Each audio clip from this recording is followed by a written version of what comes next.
Welcome to our channel. If you want to set up your AirPods how-to, follow these step-by-step instructions to get your device up and running quickly and efficiently. Step 1. Unbox your AirPods how-to and ensure all components are included. Check for the device, power adapter, cables, and quick start guide. Step 2. Download the official app for your AirPods how-to from the App Store or Google Play Store. Create an account or sign in if you already have one. Step 3. Power on your device by connecting it to a power source. Wait for the indicator light to show that the device is ready for setup. Step 4. Open the app and follow the on-screen prompts to add your new device. The app will search for nearby devices automatically.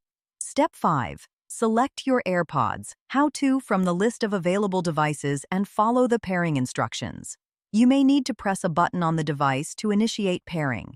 Step 6. Connect your device to your Wi-Fi network by selecting your network name and entering the password when prompted.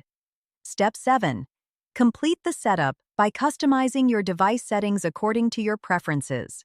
This may include naming your device, setting up notifications, and configuring advanced features. Step 8. Test your device to ensure it's working correctly. Check all functions and features to confirm successful setup. Don't forget to like this video and subscribe to our channel.